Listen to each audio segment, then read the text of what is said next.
This is our last session of main session of the day, and here we're going to have a roundtable. We have some great district and school level perspective, as well as certainly some solid research represented on the stage here this afternoon. We're going to kind of hopefully build on the discussion earlier today, which had a pretty broad focus.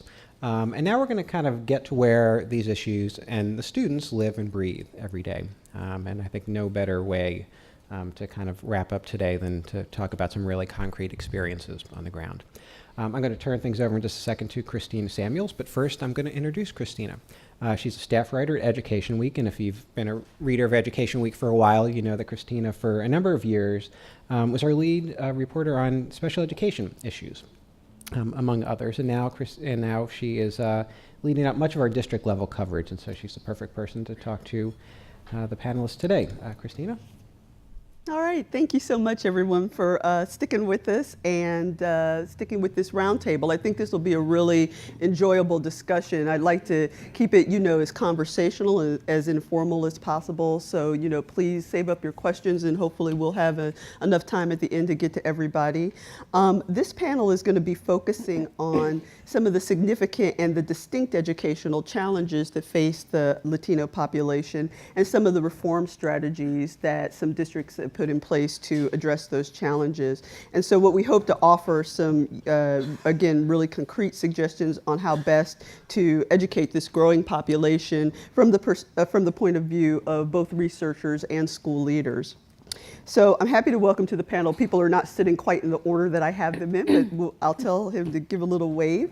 Brett Kimball, the principal of Washington Heights Expeditionary Learning School, a charter school in New York that opened in 2006. Oh, I'm sorry, not a charter school in New York, that opened in 2006. His school, which has about 600 students, goes from 6th through 12th grade. It's about 98% Latino, almost exclusively students of Dominican Republic heritage. And pretty much all the students are eligible for free or reduced price lunches. From 2002 to 2006, Mr. Kimmel was the assistant principal at Intermediate School 143 in Washington Heights section of Manhattan. He is also a Teach for America alumnus and taught 5th grade in Houston. Daniel King, who has been the superintendent of the 32,000 student FAR San Juan Alamo Independent School District since 2007. The district is located in South Texas, very near the Mexico border. It's about 99% Hispanic, and close to about 90% of the students are economically disadvantaged. Over the time Dr. King has been superintendent, the district has seen its four-year graduation rate rise from 62% to 86% in 2010. And the FAR San Juan Alamo district has shifted from being a school system with so-called dropout factories to really being a state and national model for dropout prevention and recovery. Deborah Short, a senior research associate for the Center for Applied Linguistics based here in Washington. The center is a private nonprofit organization devoted to improving communication through better understanding of language and culture. Dr. Short co-developed the research-validated Sheltered Instruction Observation Protocol model, which is used widely as a way of providing content instruction to students who are learning English. And Dr. Short also recently completed a 3-year study of newcomer programs for middle and high school English language learners, which has culminated in the report Helping Newcomer Students Succeed in Secondary Schools and Beyond. And Gabriela Uro, the manager for English Language Learner Policy and Research for the Council of the Great City Schools since 2007. The council is a coalition of more than 60 of the nation's large city school districts, and Ms. Uro works on federal legislative matters relevant to English language learners, and is the lead for strategic support teams that review ELL programs in the member districts of the council. She co-authored Succeeding with English Language Learners, an influential study that reveals systemic factors contributing to improving ELL achievement in large urban districts. And Gabriela, I wanted to start with you. I know that the council has done really extensive research into how Latino students are faring in our nation's larger districts. And can you share some of those findings with us? Sure, I will. And first, I want to say thank you to EdWeek. I think it's great that you're focusing on this issue. I really appreciate also just addressing this in terms of the economic imperative. I think for too long, sometimes when we talked about these issues solely from a perspective of equity, sometimes we don't get enough traction out there. And I think having this phrased also in terms of being an economic imperative for the future of our country is critical. So I really want to thank you. And I think just to give you a little bit of context with the council, we do represent 67 of the nation's largest urban school districts. And this is why this is such a issue for us is in our districts, we typically see the demographic shifts even before the nation feels them. We have the largest urban centers, so it's New York, Dallas, Houston, Los Angeles, all the major cities. And because many of them are historically ports of entry for immigrant populations, we tend to really see those demographic shifts much sooner than other places. Now, unfortunately, it doesn't mean that we have a better handle on it. And that's something that the council does take very seriously. We work with our membership to make sure the research we do, the data that we produce is holding us accountable and really shining a bright light even in the areas we're not doing well. Just to give you a sense, in those 67 school districts, we actually have 24% of the nation's Hispanic children in those 67 school districts. We have close to 26% of the nation's English language learners. The demographic shift for our population has occurred since 2010, through 2009 actually. For the council member districts, we are now 35% Latino and 33% Black, and then 20% white. So we are seeing that those shifts are actually occurring.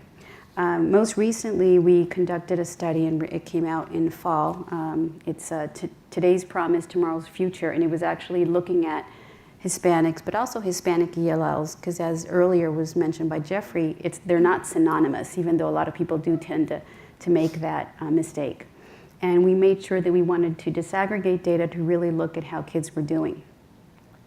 In the report, much like what Ed Week has discovered, I mean, we all talk about a lot of the challenges that Latinos face. And we noted those, but we also wanted to note some bright spots that will give us pause and say, okay, this is something that we can anchor ourselves in and start building success. So just let me give you a couple of statistics, and feel free to cut me off when I've done too much, because I can go on forever with this, and I brought notes, so, because otherwise it's hard to keep it all in my head. As was mentioned before, 90% of Hispanic children under the age of 18 are born in the US. So that says that we really don't need to be distracted by the pernicious arguments over immigration. Unfortunately, on our boards, all too many times that is the case. And so when we actually produce our reports that try to improve achievement for ELLs, we really try to make a case for that's not even on the table. It really is about your obligation and responsibility to teach these kids and do it well. In 2007, according to the data that we looked at, we also found that Hispanic students tend to live in households that are two-parent households, more so than what we see for African American students and even Native American students. Unfortunately, it's still lower than what it is for white students. Now, this is an issue because all too often you will hear, oh, well, the kids are not doing well because they come from a broken home, and it's just one of the many excuses that we hear. And it's like, you know what, it's not even the issue. But as Sarita said, what's more important, even if they are a two-parent family household, they might be working two jobs. So a lot of times kids might not actually be getting some of the guidance that would be helpful for them in their journey. We also know, and there were a couple of things that I want to highlight from our report that I thought were pretty important. At the beginning of the educational journey of Hispanic students, we see that they are at the lowest levels of participation in center-based childcare or preschool programs. So what we're seeing is when you look at the ready-to-learn indicators in our report, which means numeracy, can they count to 10? Can they maybe can they write their name? Can they pretend to read a book? Those are all like pre-learning and pre-literacy skills. Hispanic students are by far at the lowest end of that. And so those are the implications that we need to be looking at. At the other end of that journey for Hispanics, what we also found is that many Hispanic students are working. And that has a lot to do with family obligation that, again, might be perceived as a detriment to students. But this is where we need to turn things around and harness things in a different way. The data show that in 2008, 86% of the Hispanic students who were employed were working at least 10 hours per week. But actually 54%, that's over half, were working more than 20 hours per week. When you have papers to write, and maybe you don't have access to the computer, you need to go to the library for the computer, and you're having to juggle getting to work on time, those are critical issues that I think, going back to one of the things that Sarita and Ana Sol mentioned, is we need to start looking at our systems. If that's who you have in the school, then change what you need to do to make sure that if they need to go finish a paper at 10 o'clock at night, there's a computer, and there's actually a tutor there. As opposed to, well, no, we only do it from 8 to 3, and if you're working, well, that's your problem.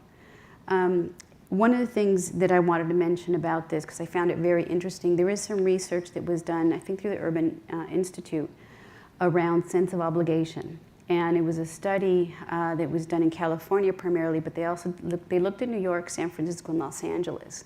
And it was around over 1,000 kids of Asian descent and Latino descent. And what they found was this sense of obligation to family is very high in those communities. It is most high with the first generation. It wanes a little bit by the second generation, and by the third, it's a little bit, lower.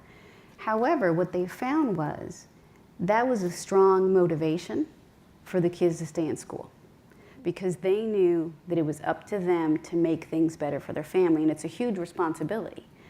But this is where, again, if the systems understand that that's who the population is, you start creating very different responses.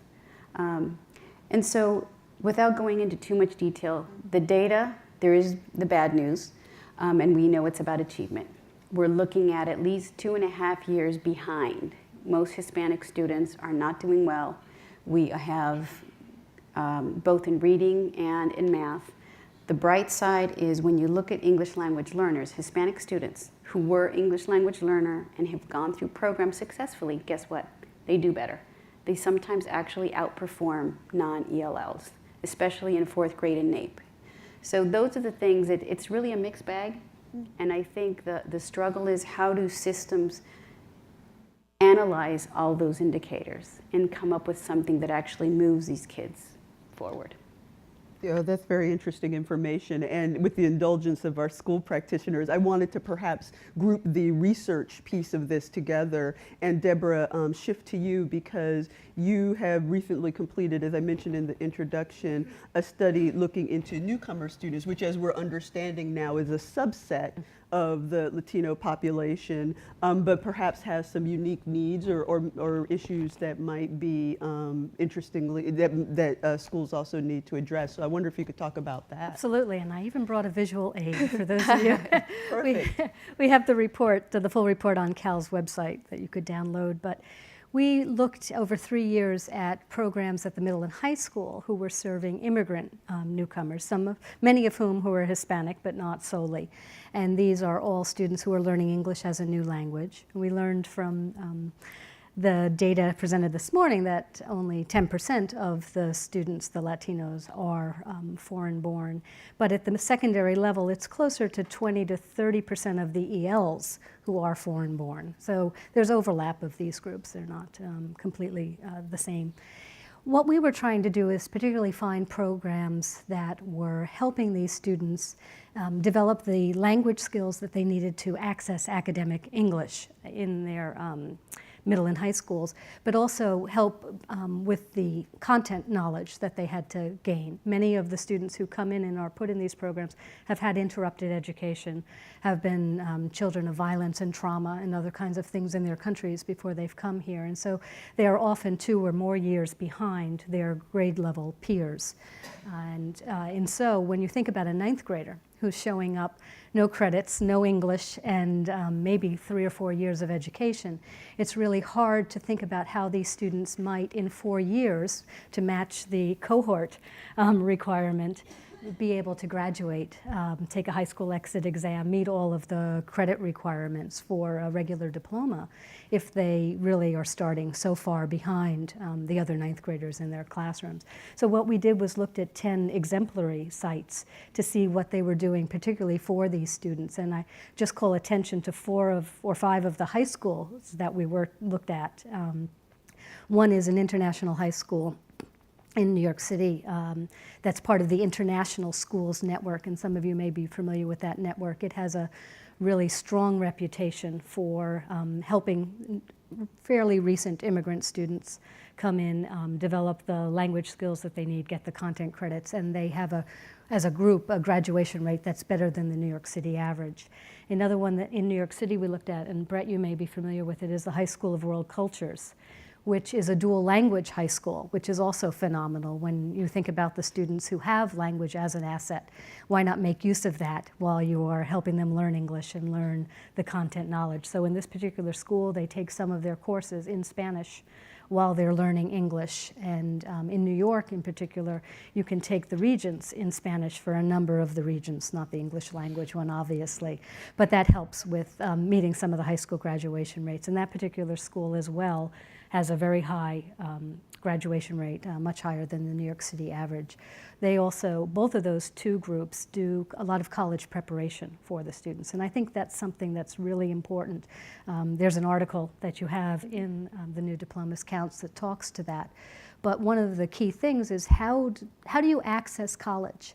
Somebody like me who grew up with one college parent and one non-college parent, there was an expectation, obviously. I would go to college and, had enough guidance in the family to figure out how one does that. But if you come from a country where very few people go to college, or you're here in the US, and this has been said before, what can we do for the students and for their parents? So some of the schools that we looked at actually bring the parents in, and they do college orientation for the parents, not just for the students.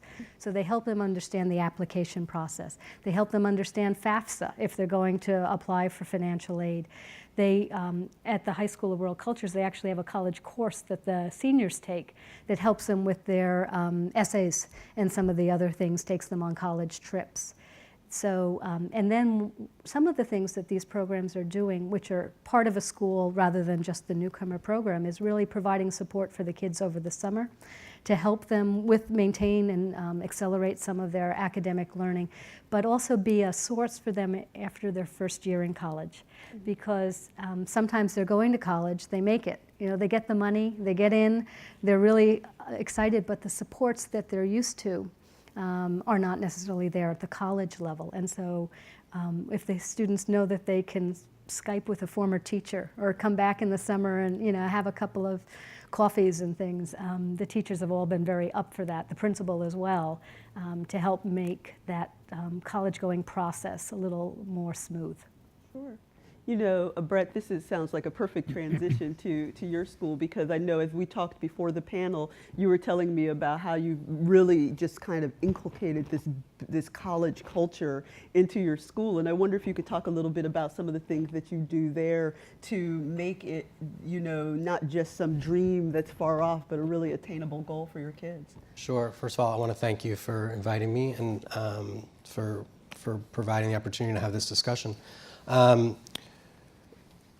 Like you said, our vision, our mission is very clear from the outset. We're a 6th through 12th grade school, and our mission is to work with kids and families over 7 years to prepare our students for success in college and beyond. And we message that early, day 1 of 6th grade, and we message it often and consistently for 7 years. I have to come up with a better phrase, so you'll forgive me, but we're figuratively, not literally, we're figuratively slapping our kids in the face with college whenever we can. So there's college banners, group names in classrooms are different colleges. We're taking college trips as early as 6th grade. In fact, by the time our seniors graduate, they will have visited over 30 colleges and universities, not only in New York City, but all over the Northeast. We're doing a lot of what Deborah talked about. Our 11th and 12th graders take a college seminar course. We hold FAFSA completion evenings where we invite all our families in and we work with them to complete the financial aid forms. And then this year, a lot of the kind of work that we've done took on a different meaning in the late fall, early winter, mid-December. We literally marched our entire senior class from the school to the local post office to mail out their college applications. And we worked with the police department. We shut down the streets. I mean, it was only like a 4-block walk, but we lined the streets with all of our 6th through 11th grade students. All of our family members, community members came out, what's going on here? And it was a joyous, obviously a joyous moment for our seniors to shine the spotlight on them, but not only that, with my principal hat, maybe my teacher hat still on. It's kind of like the ultimate teachable moment in setting the stage for all of the younger students to see this and to aspire to one day accomplish the same thing. And in fact, many students came up to me in the weeks afterwards and said, Mr. Kimmel, when I'm a senior, am I going to march to the post office and mail out my application? My answer was always, you bet, as long as colleges are still accepting snail mail, which we weren't sure if they were still doing or not. But in all seriousness, it's about designing rigorous and engaging curriculum. And now, not just us, but everyone is knee-deep in trying to figure out how Common Core plays a role in that. It's about providing structures and supports for kids and families. We have small advisory groups in our school as a way to make sure that we know all of our kids well, that they know at least one adult really, really well. We throw parent-teacher conferences out the window. I don't believe that they work. We do student-led conferences instead, where we conference 100% of our families at the midpoint of each of our 3 trimesters each year. It's our way of making sure our kids are able to be reflective about what they are good at and what they need to get better at. It's our way of making sure our families are connected into school and knowing well what their children are doing well and what they're struggling with. And it shifts accountability in a lot of ways and responsibility to kids as well.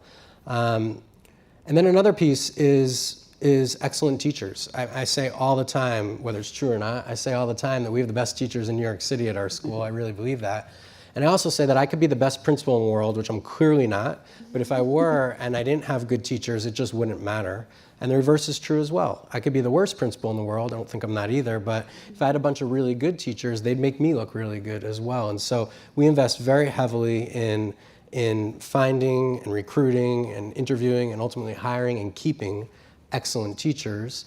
And I think the lever to push and pull around teacher retention and around increasing student achievement is highly effective teacher professional development. And so we place a huge emphasis on that as well, knowing whether someone's, and you'll bear with me, but if someone's in that like 0 to 3 year range or kind of figuring out how to be a teacher, or whether they're in that 4 to 8 or 4 to 10 year range, they're trying to figure out how to go from good to great, or whether they've taught for 10 or 15 or 20 years and are trying to go from great to greater, if that's even a term, the way to do that is to be supportive of teachers and provide highly effective professional development, coaching, observation, feedback, and support.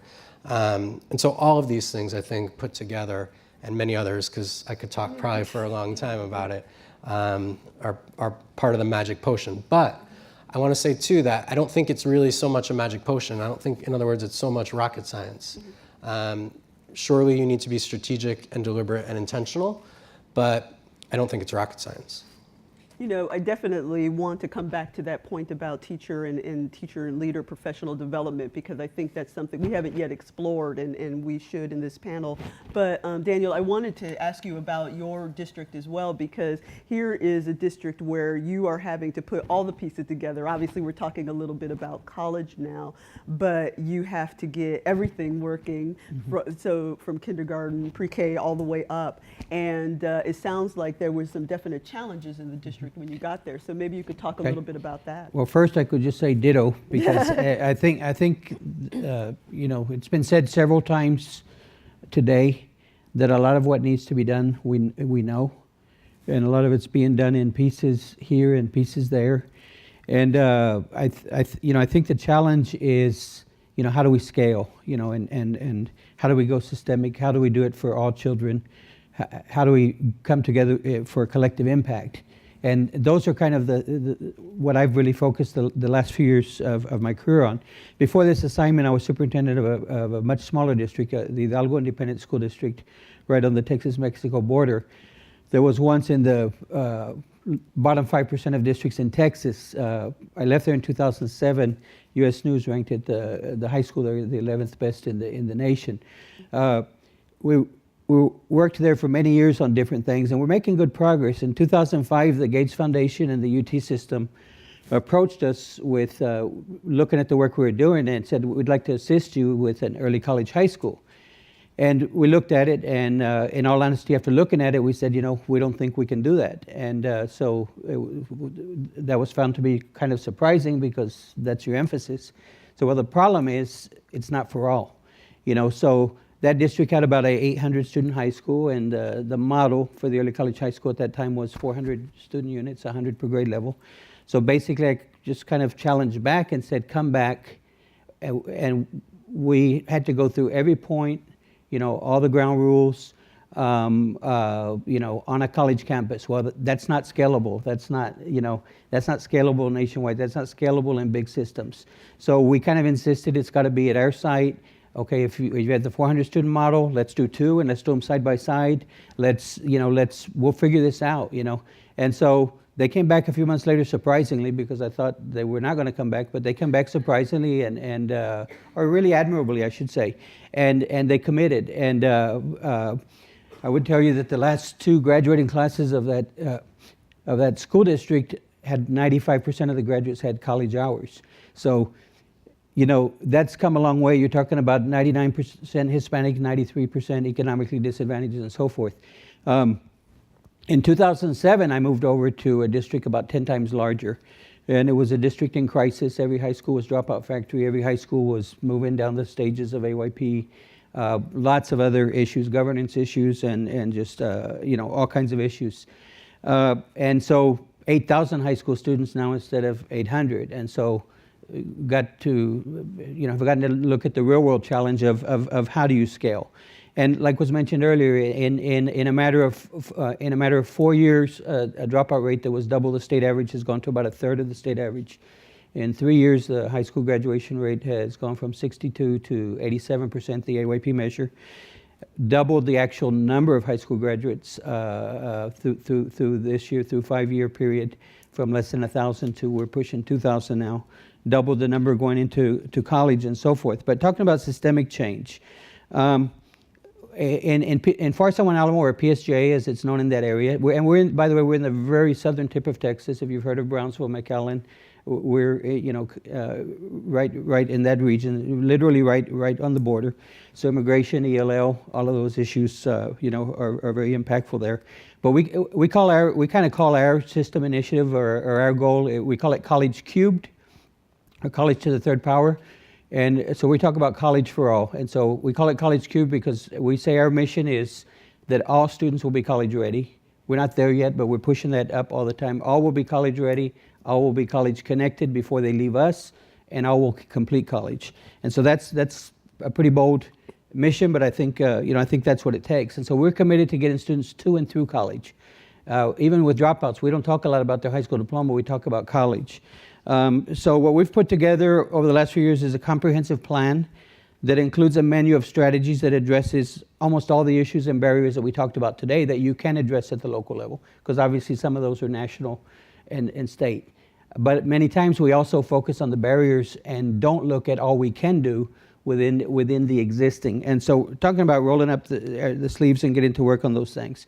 And what we've done is come up with customized solutions to fit the students. And so we talk about designing our school to fit their students. Our students have very unique needs, and they have a variety of needs. So we have strategies and very specific plans for dropouts. As soon as I got there, we opened a dropout recovery high school for 18 to 26-year-olds. We have graduated, by August, we'll hit our 1,000th graduate, but we've graduated 948 18 to 26-year-olds. And we use a dual enrollment strategy for dropouts. So what we tell them is, you didn't finish high school, start college today. So we get them on a career focus, and so we have a partnership with our community college, and so we sit and talk to them.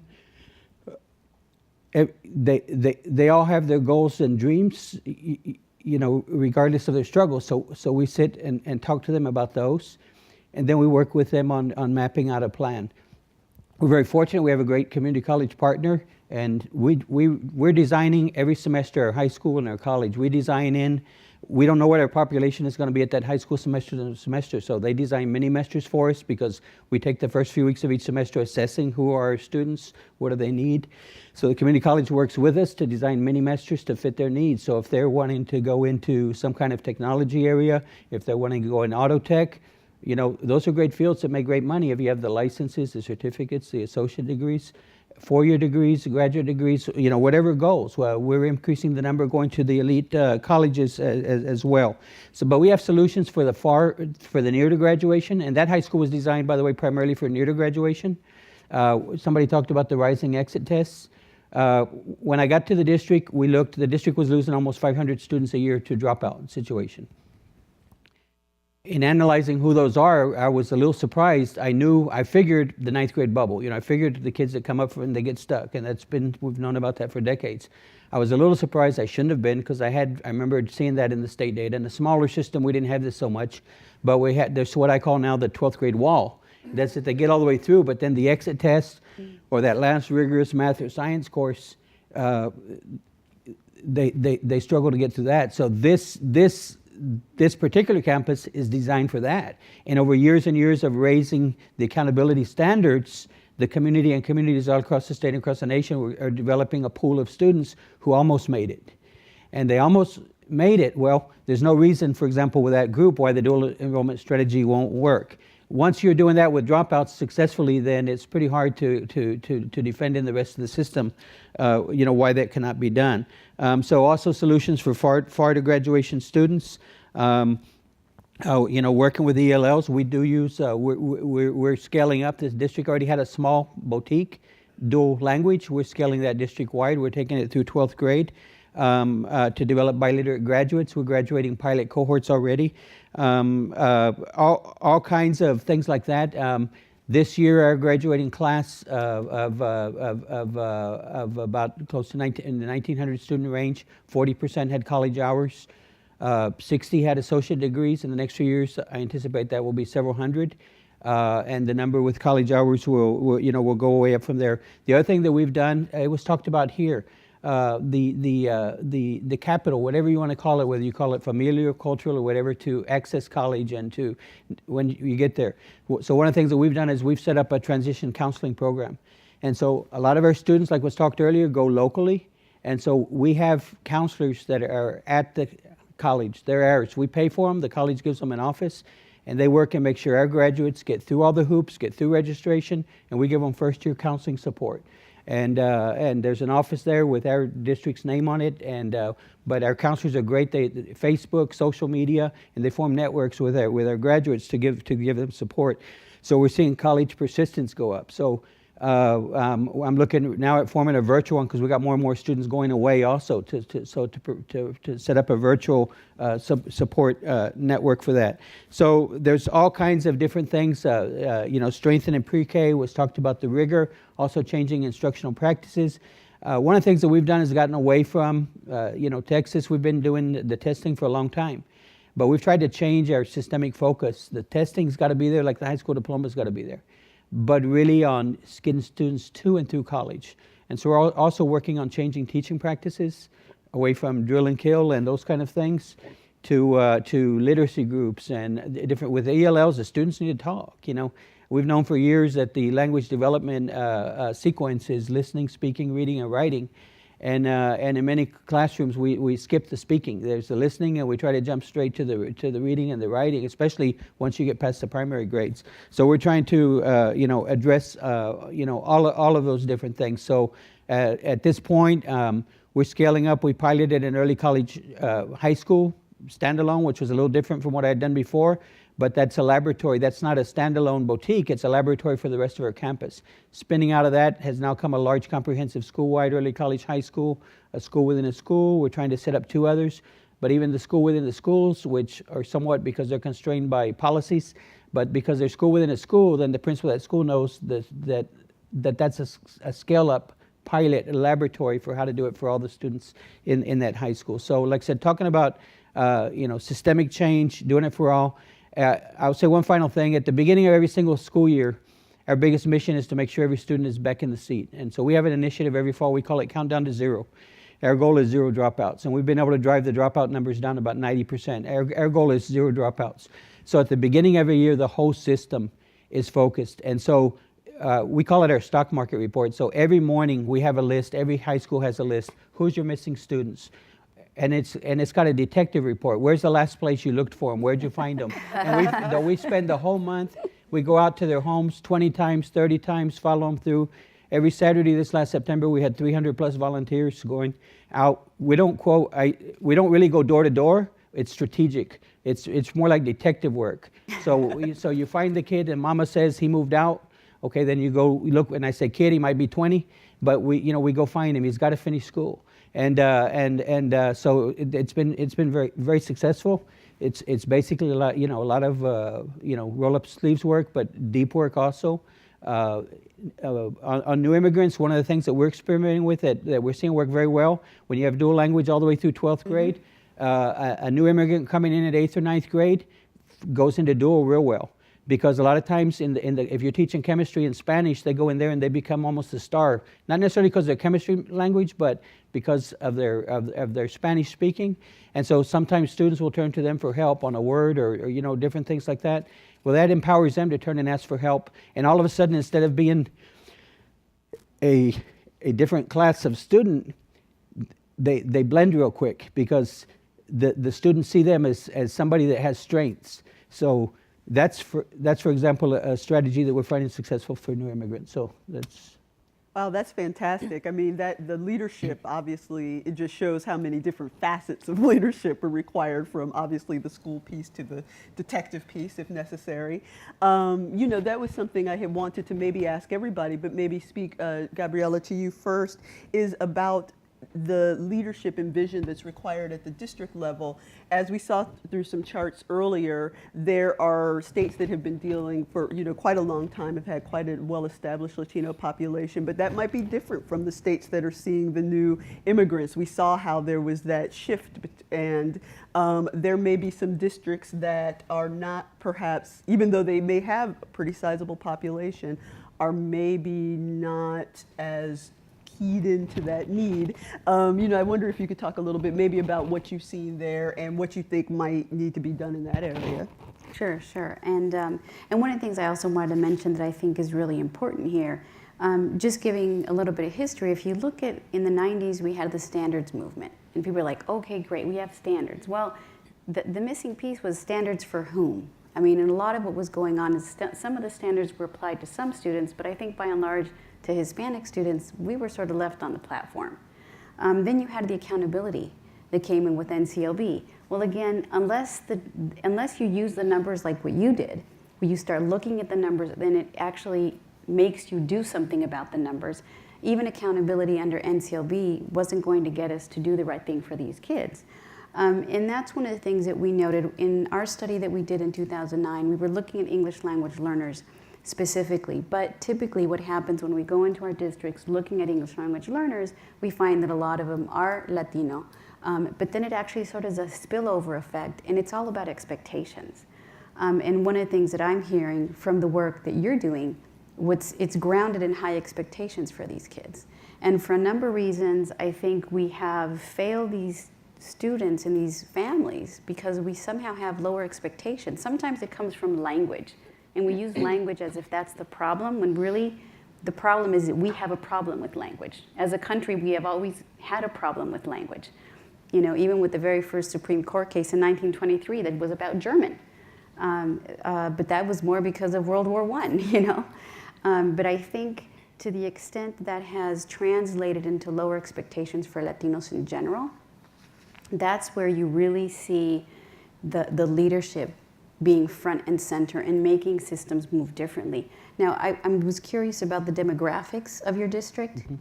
99% Hispanic, 90% economically disadvantaged, 40-some% ELL really, and when they enter school, it's 2/3 ELL. Right. Because I think what we're finding, and when we did our review with our districts, the urban centers are much more diverse, and it's really harder to get that unity of we need to get these kids up and they're going to do well. So that's where we found the commonalities of the districts where they were doing well for ELLs. It had to do with a common vision for English learners, and I think it's also applicable to Latinos and Hispanics, where you actually say we do have a common vision of success. And, and there's no non-negotiables. It is just a common vision that everybody has to follow in helping them succeed. But I also think, especially in districts where you don't have such a homogeneous population, there really has to be a mix of will and courage. Because, and Ana Sol, I'm sure you remember this from your days on the board. If you are on a school board and it's a 9-member board and 2 members understand this, but 7 don't, there has to be enough of the courage and the will to keep pressing on these issues and making them really important for the entire school district. When we looked at the 4 districts in particular were doing well, they were doing a lot of things that were transformational along the lines of what I hear, both at the school and at the district level. And it had a lot to do with that leadership that allowed people to know that is where we're going, and it's going to be a sustained process because it doesn't happen in 1 or 2 years. It's something that you have to continually invest, and it's hard. I think the changes are difficult to manage. And what I suspect it is more difficult in places like what we had talked about, where the shifts are not as evident or people just haven't been paying attention. I think what we're finding is more and more other communities that are suburban or even rural are seeing these shifts, but the leadership really doesn't see it. And when they see it, they have to make a decision. Are we gonna do what's right for these kids, even though we don't hear from the parents for a number of reasons? But if I'm an elected official and I've been entrusted with the education of these children, I should then do what's appropriate. We have examples very close to where we are right now. Arlington is just across the river, and Deborah knows Arlington well too. And believe it or not, Arlington is 28% Hispanic and 31% English language learners. And I think it's starting to look at itself like, okay, we really need to do well for these kids and starting to improve their programs. They have a board member who's Hispanic. She is currently the vice president of the board. She is slated to be the president for the first time ever in Arlington's history to have a Latina board president next year. And so I think communities are having to grapple with who are our kids? And given that, what do we need to do to our systems so that actually fits them better? And I can point to 4 things that we looked at that were systemic in nature. And I think the question that we always pose was, what does the system need to do to keep principals like you and support programs like that? Because a lot of times, or dual language programs, it doesn't fit well. The textbook adoption process of a school district is completely at odds with what the dual language needs. Or the professional development pays no mind to English language learning issues, and you get half an hour of a 2-day session for teachers, right? So we started looking at those things, and there are a couple things that we found. For example, the accountability systems of districts that are beginning to make that transformation actually make them act in a way that is delivering service that's appropriate for those students. So that when you read the data, you don't just say, oh, okay, we have a gap. But you actually start mining the data to really determine where is the gap. What is the strand analysis on assessments to know where we need to beef up? Oh, maybe our teachers are not good at teaching that. Okay, so we need to shore up the professional development on that. So there has to be a process where the numbers are meaningful and they actually mean action for the school district. The program design and the quality of instruction and instructional leadership is key. So especially with English language learners, if you have a design that is really not based on research, we have a problem. And we have many programs across our districts that's the situation. How are you going to implement that with fidelity and really make sure that the program is meeting the needs of students? The other issue, and I think is particularly important for districts that are seeing the shifts, they need to actually stop and look at themselves as systems and evaluate what are we doing and what were we doing 10 years ago and we're still doing now. The students have changed Does it make sense to continue doing this? And especially now that we have such budget cuts. To the taxpayers, we need to make sure that we are investing in educational practices that make sense. And that includes low expectations. You know, look at your school's district. Do you have in the district low expectations that you really haven't uncovered? And it actually can be from the teacher that is saying, oh, your parents are immigrants, you're not going to be able to go to college, so let me focus on this other kid that he will be able to go to college. Those are low expectations that can be communicated from teachers, counselors, anybody in the school system, and that, unless a system sends a message that that is not acceptable anymore, that doesn't change. The gaps in knowledge and expertise of teachers, looking at the processes and practices that you have. For example, if you have examination schools, we're finding that a lot of times, in order to get into a school that is more rigorous, you have to pass a test, and it's only in English. And if you want an alternative test, like a nonverbal, they don't really send a message out to anybody that that exists. You need to go onto the website and find that you have the option to do that. Well, you might be creating some barriers, and again, those are systemic issues that you need to be considering. And finally, one of the biggest challenges for school districts is not operating in silos. And I know you know this well, where you have the English language learners department and the English language arts, and then the math department and the PD department. They're all working on their own projects, and sometimes there's not enough intersection of the work. And the kids that suffer are kids in need, such as English language learners or Hispanics or other kids that might not be performing so well. And that takes a lot of work for districts to re-examine how they operate and how they need to shift their practices. Well, you know, I've been told to open it to the audience for questions. I just have one more question I want to squeeze in. I'm sorry, I'm a reporter. Brett, I wanted to ask you. You know, right now, you know, we're talking, and these are extremely important points to make. We're talking up here, and I just wanted to ask real quick before I throw it to the audience.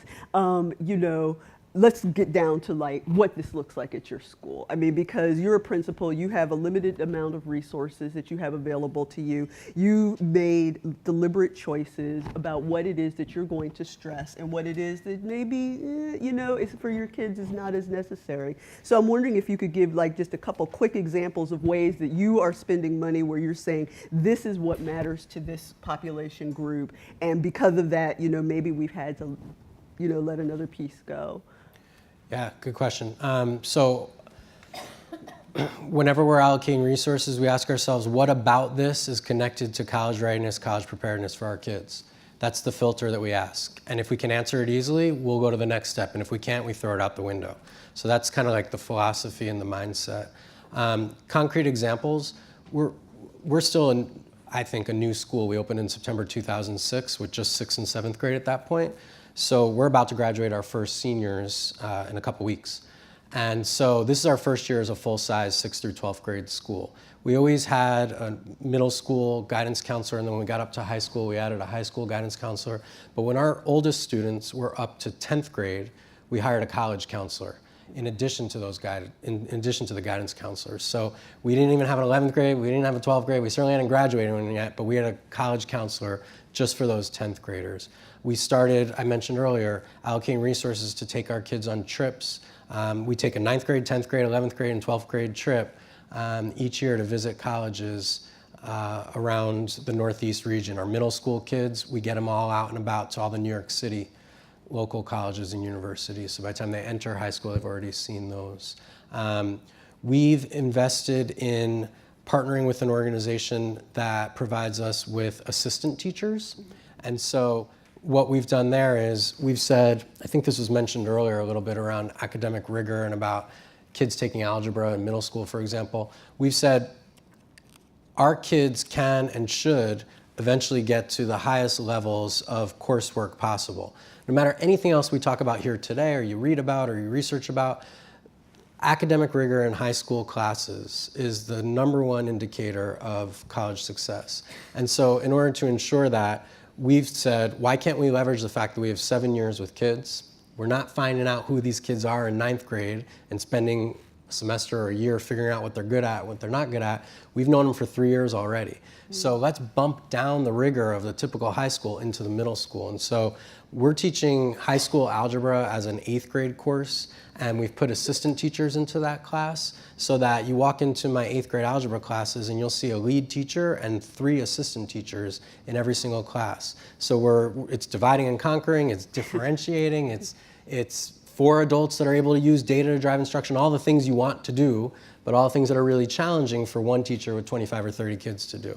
And so we spun that out now. We started that last year. We spun that out now to where we have those assistant teachers in our 8th, 9th, and 10th grade math classes, as well as our 10th grade English classes. So those are, I think, a few concrete examples how we're allocating resources. Fantastic. All right, questions from the audience. And we actually have one from our online audience. Okay, this question is actually right for Dr. King, and one of our viewers asks, what is the demographic makeup of your teacher body? The demographic makeup of the teacher body is probably 85, 87% Hispanic, maybe more. So it is great majority Hispanic. Great. If you could wait for the microphone runner. Thanks. Hi, excuse me, I'm not going to stand. I have a broken foot. My name is Nora Cartlin. I'm with the Mid-Atlantic Equity Center. And one question that I have as an advocate for kids is this idea around political will. What recommendations can you give those of us who do have advocacy roles on garnering political will, both at the highest levels and also at the local levels? What do you think is compelling, especially in the context of short budgets? Thanks.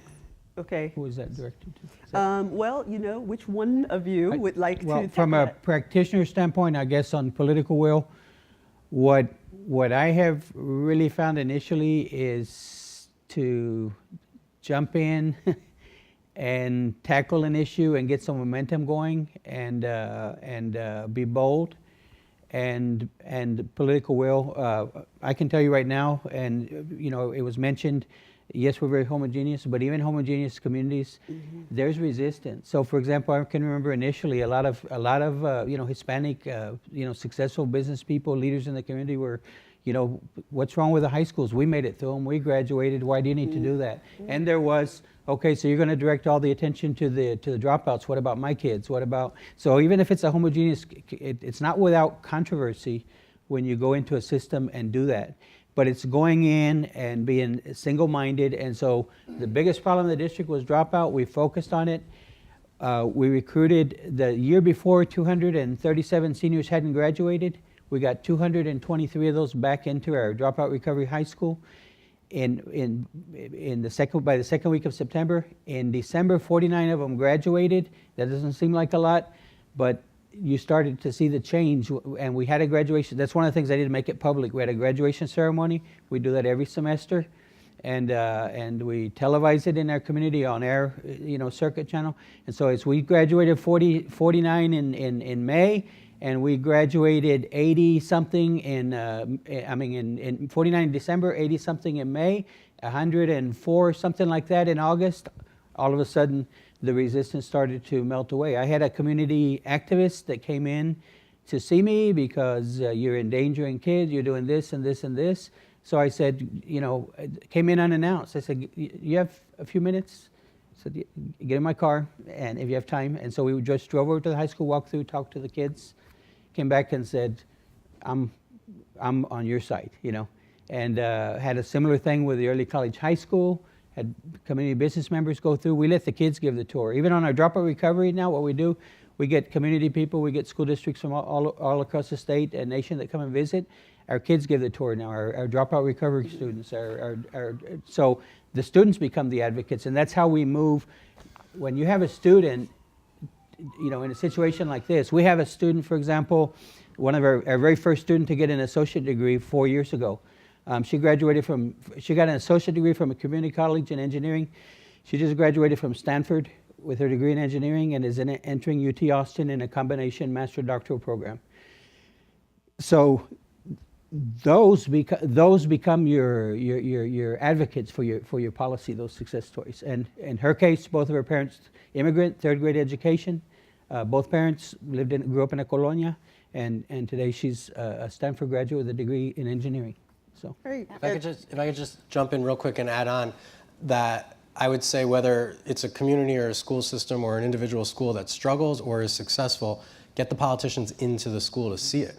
Along these lines of being able to connect directly to what those successes are so that they can then allocate resources to it, support that, or so they can see what the challenges are and help be problem solvers around it. I'm sorry. Let me get one more question, see if I can grab one more from our online audience. Okay, another question from our chat. And he asks, do any of the programs featured use career academies or work-based learning to help Latino and ELL students succeed? in our case, we use not so much work-based, not too much in the way of work-based learning. We don't have a lot of industry. We have a lot of small businesses and a lot of retail in that case. But we do use career academies. Our career academies are college connected. They're dual enrollment career academies. So we have career academies in all the demand areas in our geographic region and beyond, so that they feed into the community college, the four-year college. So we have engineering academies, we have diesel technology, we have computer, but they're designed towards getting, and we're still in early stages of this, but we're designing them towards getting industry certifications, associate degrees, bachelor degrees, and so forth. So that is actually how we're structuring our. We're in the process of structuring our entire high school around career and college academies. We do not have career academies, but all of our 10th and 11th graders do internships. And then additionally, we organize our curriculum into what we call learning expeditions. And so we take advantage of the wealth of resources that are in New York City, where we don't talk about or take field trips at our school, but we do a ton of field work. And so when kids are going out into the field, they're often connecting, not often, they're exclusively connecting with experts in the field and working side by side as they're collecting data, visiting museums, coming to new understandings. There are so many more questions that I'm sure that folks have. I wish that we had more time. I just wanted to mention, though, that Daniel and Brett, your schools are both featured in my colleague Carolee Adams' story that is in Diplomas Counts. And then obviously great research from the Council of the Great City Schools, great research from the I'm blanking out. Center for Applied Linguistics, thank you. And I wanted to thank everyone for visiting with us today. Thank you so much. Thank you, Christina. Just to kind of wrap things up for the day, I think we ended on a great note.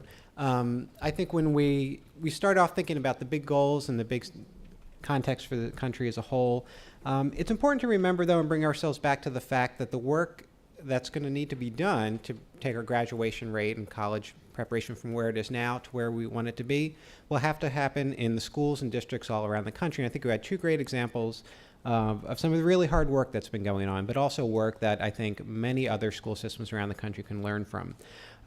So I'll encourage everyone kind of here and online, if you haven't yet, please take a look at the whole report. There's a lot of great information, including more information about the school and the district featured in this last panel. And if you still haven't had enough, I just want to mention that we have a webinar coming up also on this theme next Tuesday, 2 p.m. Eastern Time. And one of the other districts featured in the report was Miami-Dade in Florida. And we'll have two of the district leaders there talking about what's been going on there. A district that has a large Latino population, quite diverse, that has been working really hard over a number of years to improve their situation. So thank you, everyone, for joining us today, and we will see you next time.